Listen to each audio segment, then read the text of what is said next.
Ada orang meninggal 30 tahun, umur amalnya sampai 200 tahun. Maka dalam hadis riwayat Ibnu Majah, hanya 2 orang di dunia ini orang yang sangat cerdas. Siapa orang yang sangat cerdas di kata Nabi? Yang pertama adalah orang yang paling banyak mengingat mati, yang kedua dan yang paling banyak mempersiapkan bekal untuk mati. Salah satu bekalnya adalah banyakkan infak sedekahmu, jasadmu ditimbun tanah, amalmu di dunia ini tetap transfer pahala.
Mudah-mudahan seluruh guru-guru kami dimuliakan Allah Subhanahu wa taala. Bapak Haji Biro, Ustaz Usman dan juga Pak Yusuf, Pak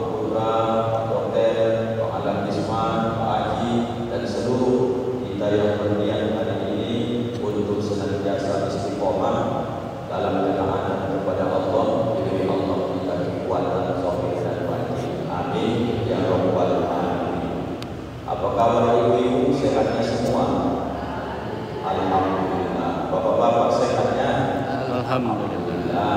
Pak Haji Jodimiko, apa kabar? Sehatnya? Agak loyo tengok, kayak biasa. Oh, alhamdulillah. Tidak ada hubungan pleno. Tidak ada hubungan pleno kan? Dan sehat-sehat selalu. Tetap semangat. Karena dalam hidup ini kesuksesan yang hakikat itu Bapak Ibu bukan menang menjadi pemimpin, menjadi caleg. Kesuksesan itu kami ingatkan mulai daripada kabupaten sampai ke presidennya, tidak ada kecuali kita menjelang akhir hayat mampu kita sukses mengucapkan kalimat La ilaha illallah. Senyum hati Pak Haji Jodimiko menyampaikan, tidak pernah juga apa-apa itu, karena memang itu sudah ditakdirkan oleh Allah Subhanahu wa Ta'ala. Pak Haji cocoknya mengurus PSSB, tidak usah jadi anggota dewan. Nanti Pak Haji tak kemana-mana. Urus saya PSSB ini, meninggal Pak Haji besok itu jauh lebih bermanfaat, lebih banyak mendoakan Pak Haji besok insyaAllah. Jadi dewannya siapa besok, biarkan kami mudah-mudahan ini saja. Yang tua-tua jangan lagi. Dewannya 2029 nanti yang muda-muda saja. Yang tua-tua jadi dewan dengan sehat saja. Setuju? Berjuang. Bapak Ibu keluarga yang dimuliakan Allah, ada doa kita di awal bulan Rajab yang sampai hari ini hampir-hampir sudah final. Kurang lebih 16 hari lagi doa ini kita akan buktikan apakah dia teruji, terkabul, diijabah Allah Subhanahu wa Ta'ala di dunia ini. Apa bentuk doa itu Pak Ustaz? Allahumma barik lana fi Rajab wa Sya'ban wa balighna Ramadana wa ighfir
lana dan berkah di bulan Sya'ban. Ini sekarang tanggal 14 Sya'ban. Wa balighna Ramadana, dan sampaikan kami ke bulan suci Ramadan kurang lebih 16 hari lagi. Kalau sampai nanti malam kita tarawih, besoknya kita mau 1 Ramadan masuk puasa pertama, banyak yang meninggal Bapak Ibu. Tak Allah beri dia kesempatan ikut Ramadan tahun ini. Kalau Ramadan tahun ini dia tak ikut Bapak Ibu, pasti Ramadan tahun besoknya Atau ada Pak Ustaz Ramadan tahun ini dia tak ikut, Ramadan tahun besok dia ikut lagi. Ada nggak itu Bapak Ibu? Ada. Siapa itu Pak Ustaz? Dia ikut Ramadan tahun ini tapi tak beramal dalam pandangan syariat. Dia tak ikut puasa, tidak tarawih, tidak baca Quran, tidak, jasadnya tetap hidup tapi tidak masuk hitungan tahun besok ikut dari bulan suci Ramadan.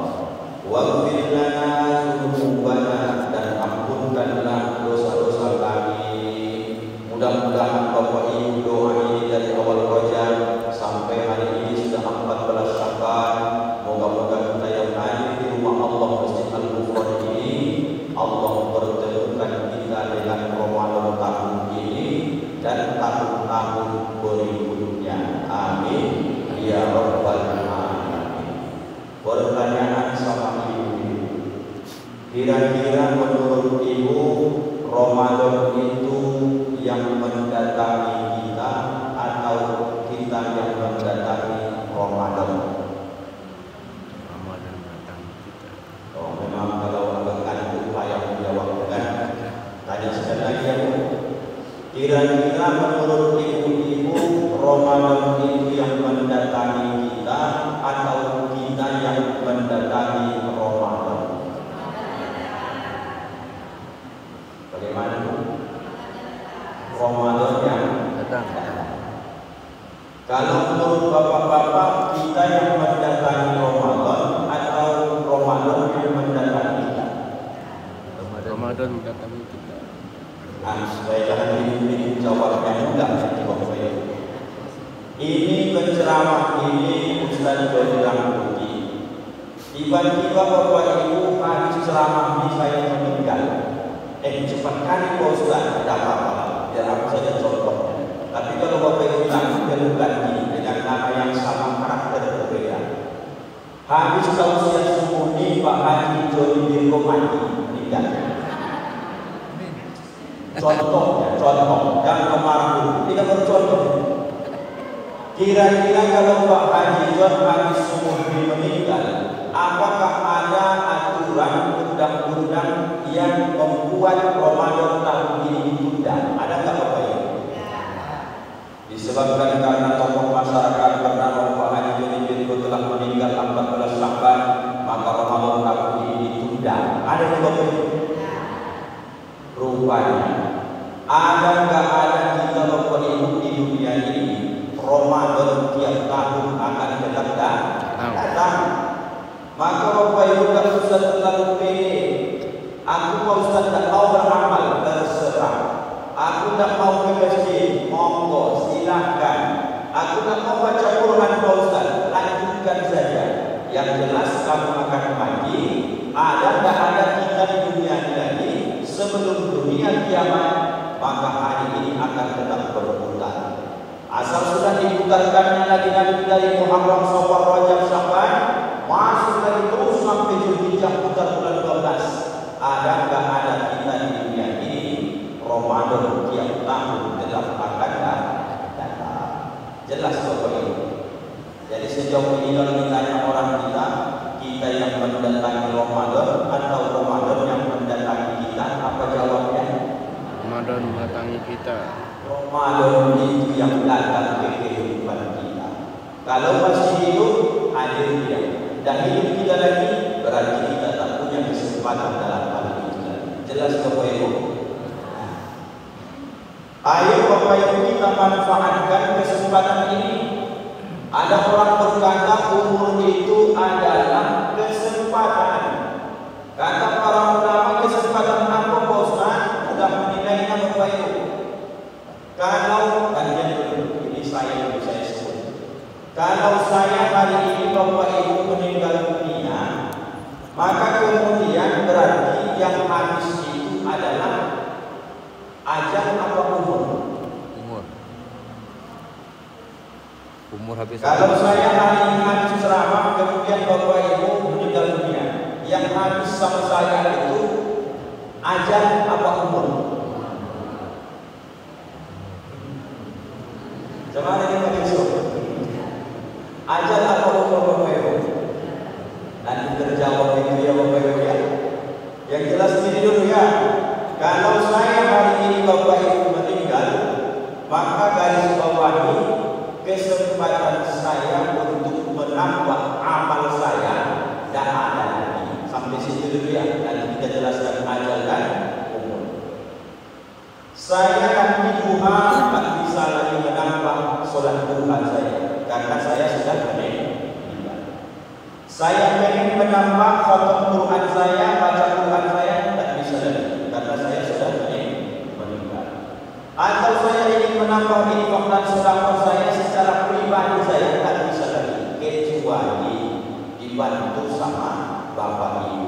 Maka umur ini adalah kesempatan dan mampu melakukannya.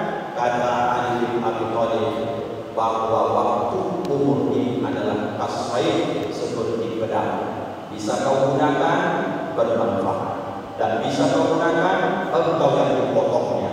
Maka banyak orang lain dalam hidup ini dia tak sadar ukuran makin dekat amalnya begitu saja.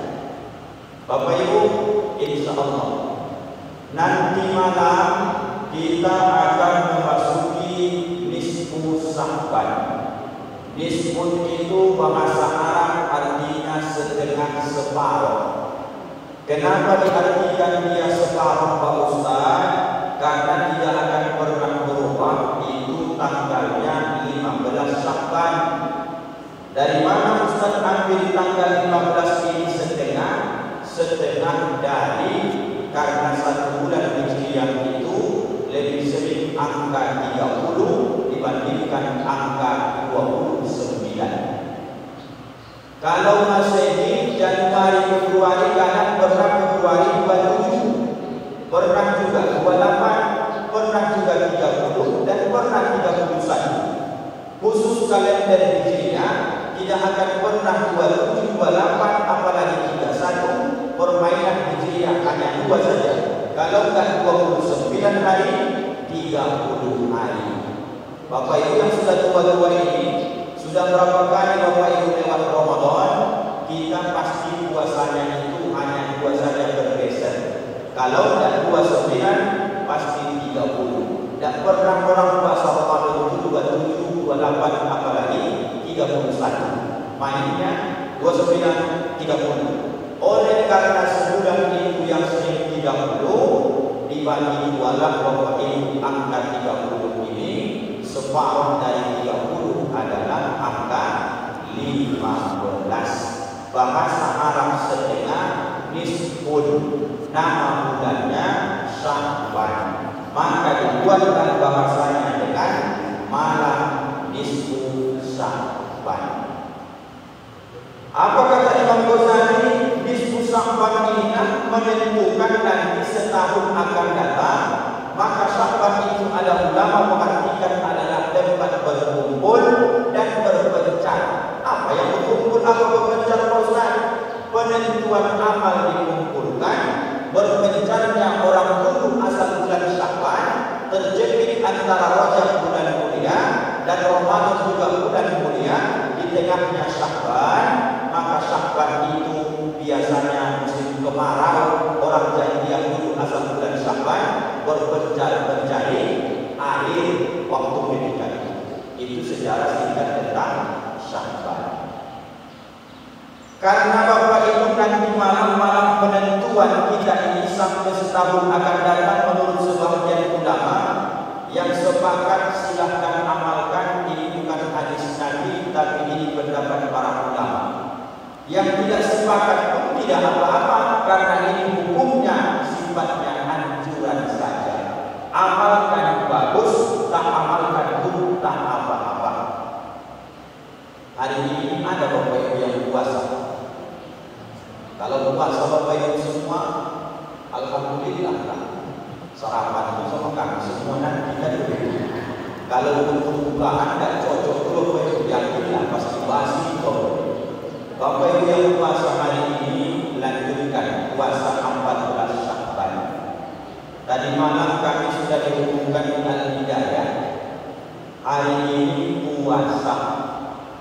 Insya Allah nanti menjelang maghrib kumpul di pendopo Al-Hidayah dekat rumah, bahwa makan minuman masing-masing, acara buka puasa bersama. Habis nanti sholat maghrib dilanjutkan dengan makan bersama. Habis sholat isya berjamaah baru dilanjutkan dengan membaca Yasin 3 kali bersama-sama. Apakah ini hadis Nabi Pak Ustaz? Bukan. Ini hanya pendapat ulama.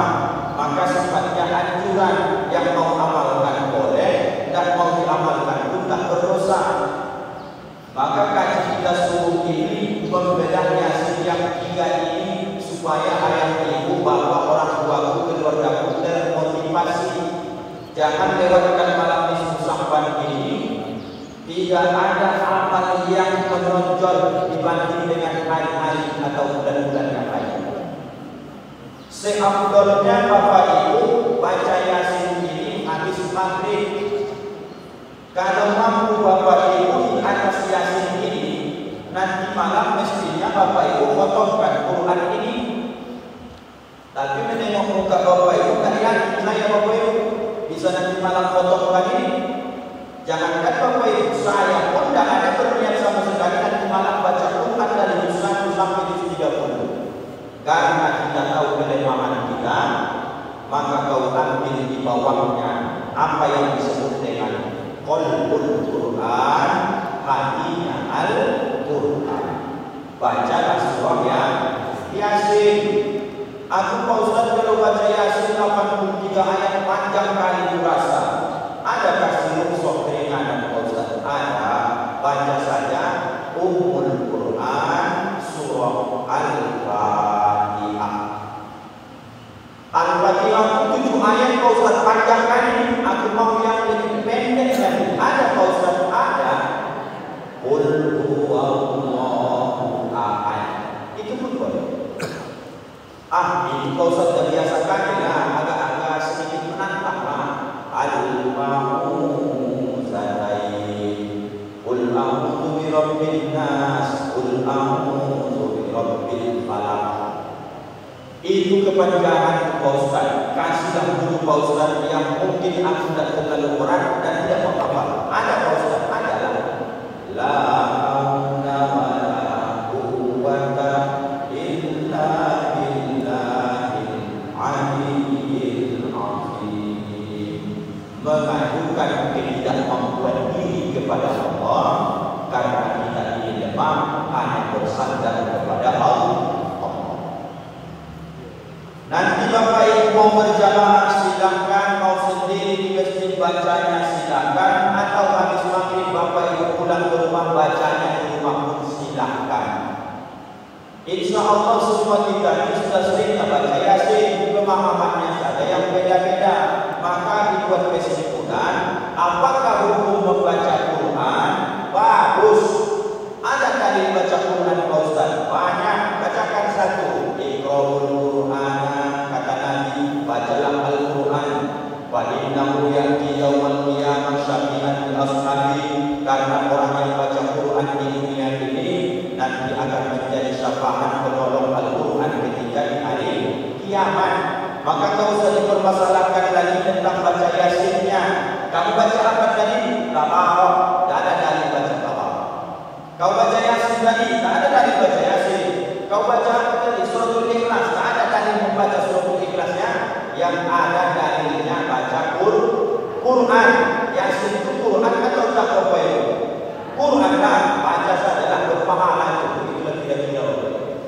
Nanti habis maghrib baca Yasin wal Qur'anil Hakim innaka laminal mursalin ala siratin mustaqim. Lanjutkan terus Bapak Ibu baca dengan khusyuk sampai ayat 83. Apa ayat 83 oleh? Beda kayak Quran kita ini. Bapak Ibu tak tahu ayat 83 surah Yasin. Apa itu Bapak Ibu? Cuman saja yang dapat Quran. Wa subhanalladzi biyadihi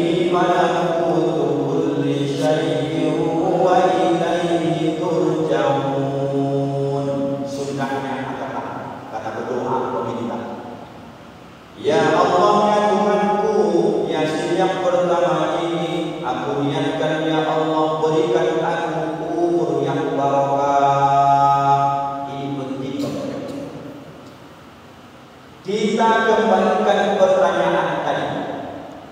Apakah Bapak Ibu kalau saya meninggal subuh ini yang habis sama saya itu ajal apa umur? Kata Ibu umur, kata Bapak Umur. ajal. Supaya jangan nanti salah-salah kan. Fa'idza jaa ajaluhum la yastakhiruna sa'atan wa la yastaqdimun.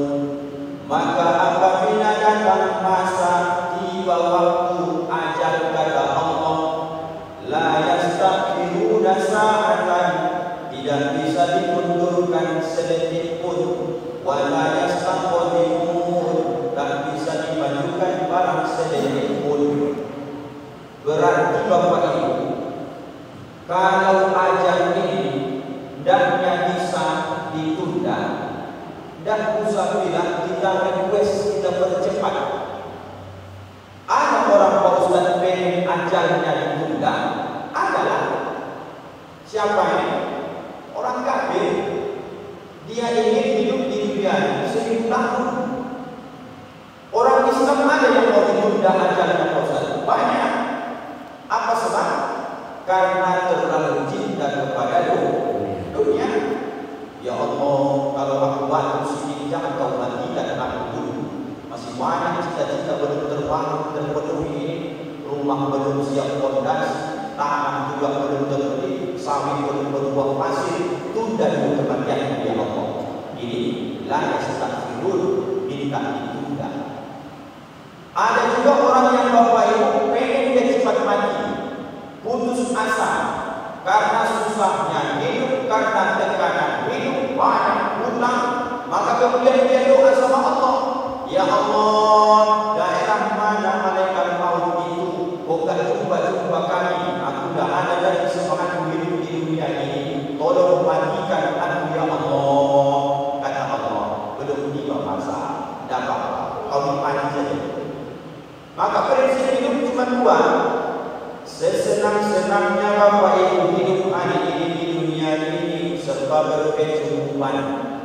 Kalau hari ini kita meninggal dunia, kebahagiaan, kemewahan itu akan berhenti. Sesusah-susahnya hidup hari ini Bapak Ibu jangan putus asa. Mana tahu pagi ini beras Bapak Ibu untuk makan pagi ini saja tak ada, jangan stres.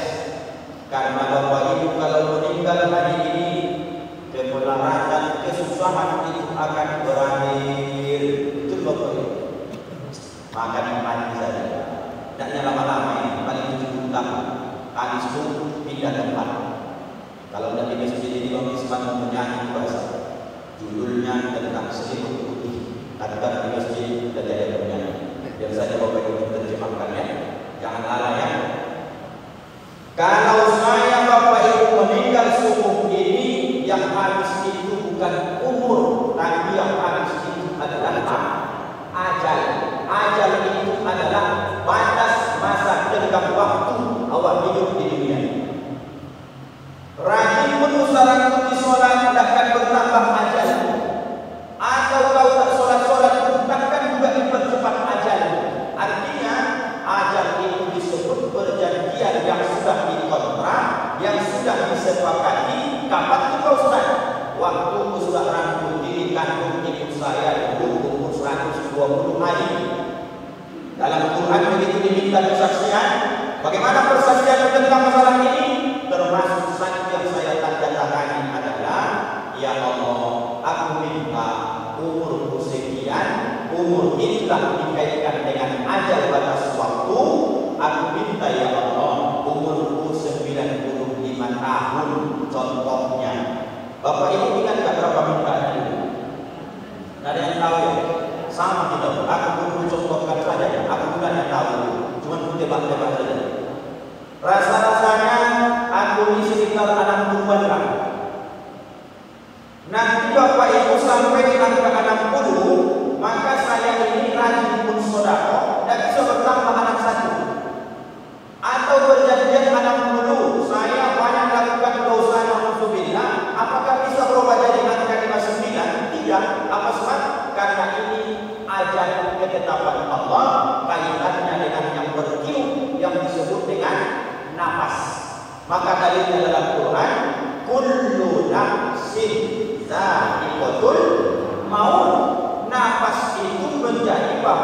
Indonesia yang bertiup, maka diartikan nafas itu adalah jiwa.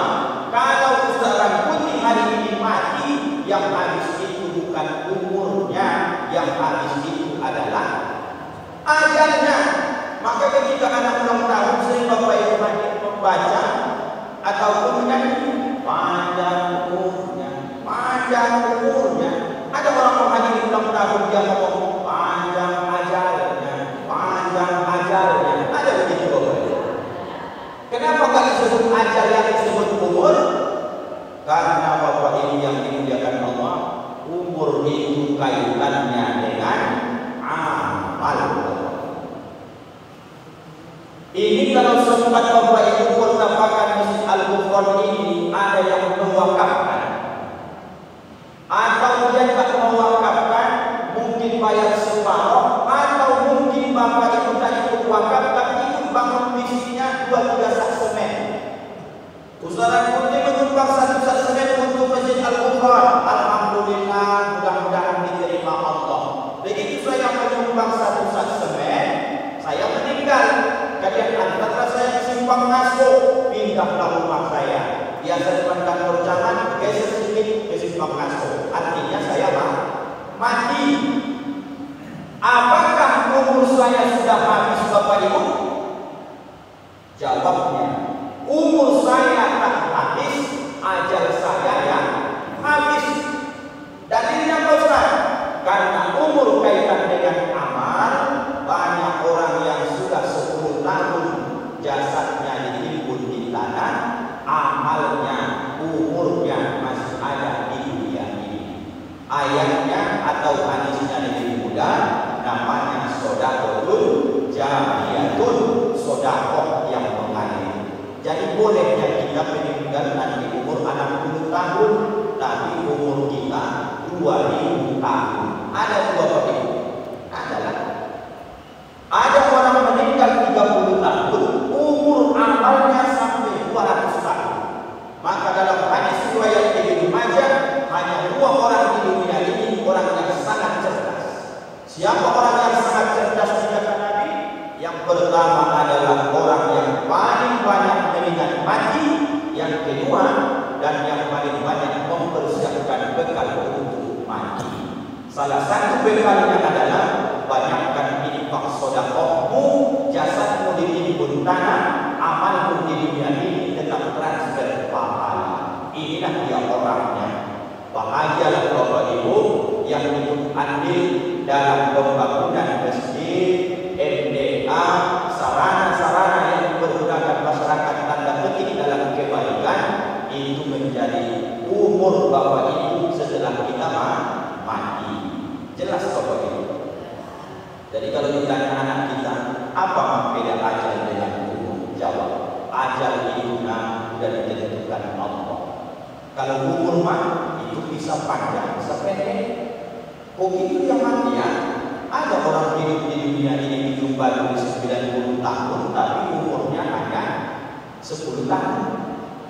Bisa Ustaz, bisa lah. Orang dia 90 tahun dikasih Allah, beramal hanya dipakai 10 tahun. Yang 10 tahun itulah umur dia, sisanya itu tak dianggap umur karena tak bermanfaat. Jadi Bapak Ibu kira-kira saya tak meninggal ini kalau diceramahkan begini. Ibu-ibu siap tak meninggal kira-kira? Siap tak siap berangkat lah. Apa yang jadi masalah di sini?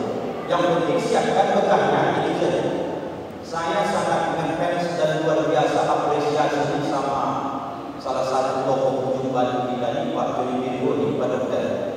Beliau itulah salah satu yang mencontoh yang dilakukan lapang dalam kubur Dr. Syekh Hasan Haytami Usul Nakosabandia Terangkan.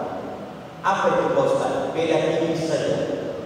Kalau Pak almarhum Dr. Hasan Haytami Terangkan Usul Nakosabandia, jauh-jauh hari Bapak Ibu sebelum beliau meninggal, beliau sudah menggali kuburannya di tengah-tengah pesantren sebanyak 2, satu untuk dia, satu untuk bininya.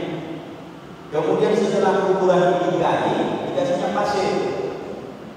Tujuannya apa nih? Kalau meninggal aku besok, dan susah kalian menggali kubur. takut besok ketika aku meninggal musim kemarau, payah kali ganti tanah ini. Maka begitu diganti Bapak Ibu, dikasihnya bangunan. Maka di dalam bangunan itu kuburan itu tidak kena air, tidak kena apa segala macam, jadi utuh. Qadarullah meninggal beliau beberapa tahun yang lalu. Tinggal mengangkat pasir saja, lahannya semua sudah oke, memudahkan orang lain untuk dimakamkan beliau. Siapa yang mencontoh ini? Pak Juni Pirgo. Beliau sudah booking di samping Masjid Al-Zikra. Berulang kali saya tanya, daerah mana kuburan besok sini coy? Sini lah tidak. Kau pasang saja lah dekat pohon besar ini. Artinya supaya agak-agak kalau terima matahari besok dan kepanasan kau bilang, tidak sebelah sini coy, dekat-dekat di sini apa ini barang di sini. Bayangkan, saya saja teman-teman saya ceramah sampai hari ini belum ada saya ditentukan di simpang Masuk di mana saya dimakamkan. Orang-orang terdahulu yang dekat dengan kita begitulah. Kalau takut Bapak Ibu saya mengada-ada cerita ini juga makhluknya tanya nanti sama dia. Ada ditentukannya Bapak Ibu, karena beliau ini juga dapat nasihat sebaik-baiknya awal dimakamkan di dekat kalau ada rumah Allah di situ dimakamkan. Tapi jangan gara-gara nanti pindah tanah wakaf pula ke Masjid Al-Qur'an, tidak itu maksudnya. Kalau Bapak punya tanah ada di situ masjid ada mushola, setidaknya dekat-dekat situ saja orang meninggal mati dikuburkan, kemudian insya Allah 5 waktu sehari semalam berkumandang Allahu Akbar, kedengaran sama orang ke situ paling tidak waktu itu terangkat sisa kubur, kira-kira begitu Bapak Ibu.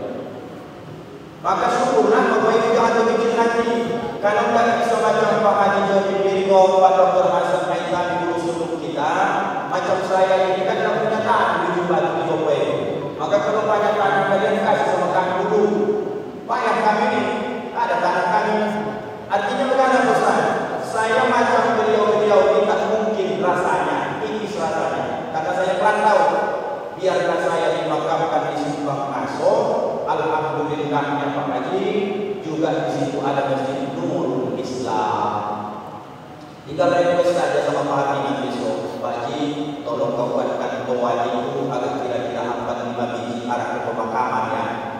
Jangan ke arah RDM semua, arah ke pemakaman dulu. Apa gunanya Ustaz? Saya besok dimakamkan di situ, begitu aja berkumandang, moga-moga Allah berikan keampunan. Begitu Bapak Ibu.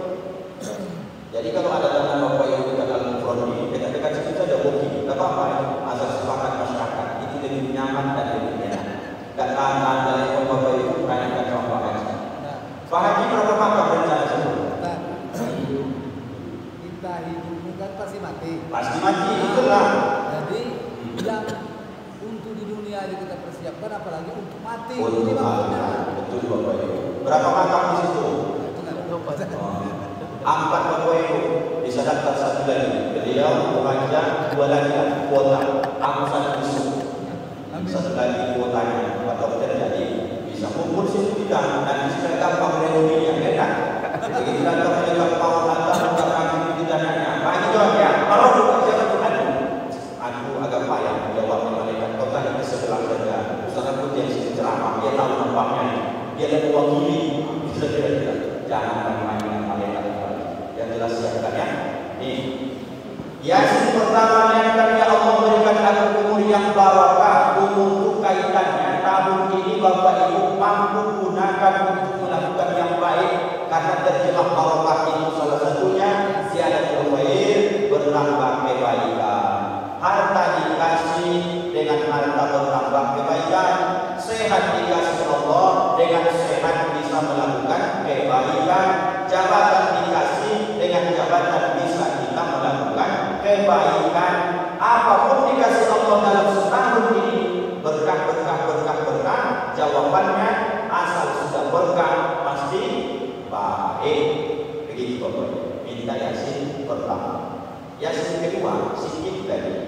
Yasin wal Qur'anil hakim wa subhanalladzi biyadihi malakutu kulli syai'in wa ilaihi turja'un.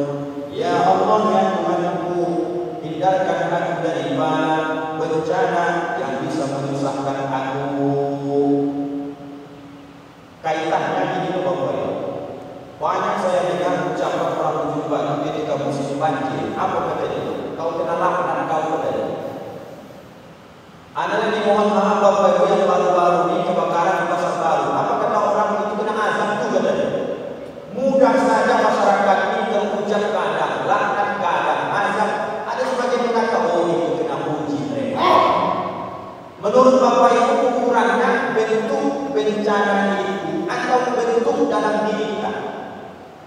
Jawabannya Bapak Ibu supaya sama persepsi kita yang sudah mengaji, mau kebakaran, mau kebanjiran, atau mungkin rumah kita kebalikan, ini belum tentu azab, belum tentu fitnah, belum tentu juga ini kemarahan Allah. Dari mana penilaiannya Pak Ustaz? Ini satu rumah ini ayahnya sholat, ibunya sholat, anak-anaknya sholat, rajin mengaji satu rumah ini. Tiba-tiba mereka berangkat ke masjid sholat maghrib, antara maghrib ke isya, kosmet listrik habis, batu terbakar habis. Dan orang ini satu rumah rajin sholat, rajin mengaji pun terbakar rumahnya ya. Sejauh ini Bapak Ibu, rumah terbakar, rumahnya orang soleh, itu kira-kira laknat, cobaan, azab atau ujian. Kalau kita baik dapat yang tak kita inginkan, Bapak Ibu, itu ujian. Tapi kalau satu rumah itu ayahnya tukang domino, ibunya tukang gosip, anaknya narkoba, terbakar rumahnya, itu azab itu Bapak Ibu. Paham Bapak Ibu? Mendudukkan masalah ini jangan ditengok kasusnya. Ada kasus lebih mudah lagi Pak Ustaz. Apa itu? Ibu mengeluh. Ustaz Ramudi, ya aku rajin sholat subuh ke masjid berjamaah. Sholat lain pun rajin juga. Rajin aku Pak Ustaz. Lalu kenapa bisa kaki ini kena asam urat katanya? Lalu menurut ibu kalau rajin sholat ke masjid tidak kena asam urat lagi saya. Kenapa? Asam urat itu akan tetap datang sesuai dengan waktu. Jantung koroner itu pun akan datang ya. Rajin pun Bapak Ibu ibadah dia akan datang. Yang jadi masalah kemana? Datang asam urat itu gara-gara tidak pernah kau bawa kaki ibu ke masjid, itu azab. Tapi kalau Bapak Ibu rajin ke masjid sholat berjamaah, datang asam urat itu ujian. Sabar saja, naik kelas kau nanti. Dan sepupun penyakitmu kau dapat pahala. Jelas kira-kira Bapak Ibu. Jadi yang baru-baru terjadi di pasar itu yang kebakaran kios itu, jangan lagi kata-kata kena laknat, kata dia. Apa kriteria laknatnya? Kena azab dan bosan. Apa kriteria azabnya? Kena uji mereka bosan. Apa kriteria ujinya? Kalau di situ mereka berjualan dengan cara yang halal, orang yang baik-baik rajin ibadah, terbakar kiosnya, itu ujian. Namun kalau mereka di situ mungkin ada yang bermaksiat, kemudian ditegur seperti itu dengan cara terbakar, itu mungkin peringatan dari Allah. Mintalah dia kecuali jangan beri aku ya Allah sesuatu bencana yang bisa mungkin hilang kendali atau korban aku dari baladan musibah. Yang ketiga terakhir, kalau Bapak Ibu nanti baca ini yang paling dahsyat.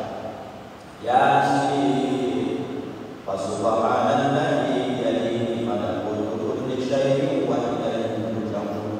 Ya Allah, ya Tuhanku, jangan jadikan aku bergantung kepada selain-Mu ya Allah. Jangan aku menyandar kepada makhluk. Ini yang paling penting dalam hidup di Bapak Ibu.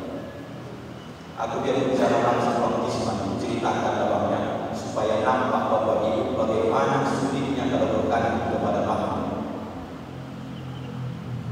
Saya Bapak Ibu, biarpun berceramah seperti ini, ada orang saya contohkan mengatakan sama saya, kau seorang putih, karena putih makin jauh sudah ceramah, aku berikan satu mobil satu ya, kira-kira menurut Bapak Ibu sejauh ini terima atau bertolak?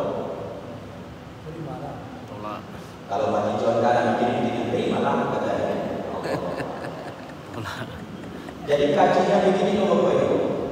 Kalau saya terima mobil dari salah satu jamaah saya ini, apa yang akan terjadi ke diri saya? Saya bilang, Pak, tunggu kasih saya waktu, saya mau musyawarah dengan istri saya. Dapat saya nasihat itu dari istri saya, padahal saya berceramah. Saya tanya sama orang rumah, Dek, ada orang mau ngasih mobil ke kita. Kata dia operasional awal. Sebelum ada mobil saya kita. Lalu, abang terima? Kata orang rumah. Makanya aku tanya sama kamu, dan berani menerima, tolak belum. bilang sama bapak, kasih uang Pak. Begitu aku sampaikan anak ini sama orang rumah, apa kata dia? Abang, aku melarang tidak menyuruh utang. Maksudnya mana aku bilang? Cuma kasih orang perbandingan. Abang ini kan penceramah, iya, nah abang penceramah. Lalu masalahnya aku bilang, abang ini ngomongnya kuat, ceramahnya lantang, dan kemudian abang tidak bisa disini bahasanya kasar kali. Tujuannya gimana aku bilang? Kalau abang terima mobil dari jamaah ini, nanti salah pun dia pasti abang benarkan dan akan lantang abang bersuara dan ceramah. Betul tak Bapak Ibu? Betul. Kenapa hadis suami terima dan dalam itu? Jangan berjalan lagi, malas aku jadi apa? Kutanya tadi ada jemaah mau masuk mobil, terima atau tidak? Kata Pak Ibu, terimalah katanya. Setelah orang rumah menasihatimu, nanti kalau abang terima fasilitas itu, nanti ketika orang itu salah, diundang dan abang ceramah, jelas-jelas orang dimakan riba, jelas-jelas orang ini main sapu, main domino, berjudi, diundang dan abang ceramah.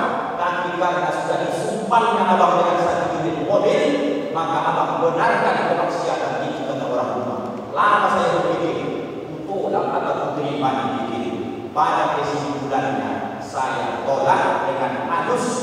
Biarlah mobil buruk-buruk, busuk-busuk yang penting duitku sendiri daripada dikasih orang gratis mahal harganya, tapi lidahku terkunci mengatakan kebaikan. Mintalah dikasih ketiga itu. Ya Allah, jangan menyandarkan diri ini kepada makhluk, biar aku bersandar kepada Ya Allah. Begitu yang terucap habis azan doa kita. Allahumma rabb hadhihi ad-da'wati tammah. Ujung dari doa itu hanya satu di muka bumi di bawah orang yang tak pernah ingkar janji. Bunyinya innaka la tukhliful mi'ad. Innaka domirka itu menunjukkan ke Allah, sesungguhnya hanya kamu ya Allah tidak pernah tukhliful mi'ad, yang pernah ingkar janji. Hanya Allah Bapak Ibu. Selain itu janji suamimu banyak yang ingkar. Dulunya janjinya dipinjamnya cincin tunangan untuk modal, sampai sekarang kau sudah berjujur naknya dibalikkan Bapak Ibu. Sudah janji suami itu. Tanya sama Pak Jujur kalau sudah percaya pada. Ada begitu Pak? Pinjam sana, pinjam sini, janji sana, janji sini. Saya sampai sekarang kalau masih manusia yang berjanji, percayanya saja hanya sekitar 65. Kenapa Ustaz dikatakan 65? Karena dia sholat subuh berjamaah. Kalau orang yang berjanji, tak sholat saya tengok, kepercayaan saya sama dia hanya 35. Ada lagi orang berjanji, kepercayaan saya 15%. Siapa itu Bapak Ibu? Orang kafir. Kenapa Ustaz tak percaya? Jangan kau saya dihidatinya, Allah pun dinawannya. Jelas Bapak Ibu. Maka Pak Jujur kalau jadi tepati, dulu tak dulu jadi caleg, apa yang sudah terjadikan tepati. Kalau kita besok tengok itu kau di hadapan Allah Subhanahu wa Ta'ala. Aku yakinnya sama janji Allah tadi. Tak yakin aku sama janji Haji John, janji Pak Dokter, Pak Bisman, tak yakin. Yakinnya hanya 65. Begitu juga semua saudara muda saya dan yakin dengan janji-janji bukan anak aku adalah makhluk Allah.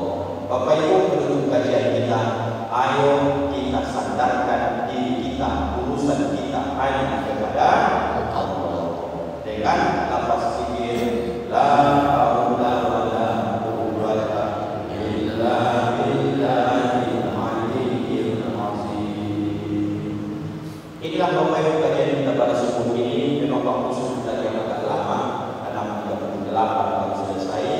Terima kasih atas segala perhatian dan kesempatan dan penghormatan ini.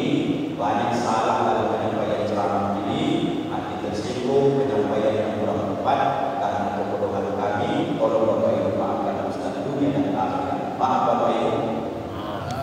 Kata dimaafkan, tanya sekali lagi. Bisa Ustaz dimaafkan dunia akhirat Bapak Ibu? Yang tenang hati Bapak Ibu. Kita tutup dengan doa kafaratul majelis. Subhanakallahumma wa bihamdika, asyhadu an la ilaha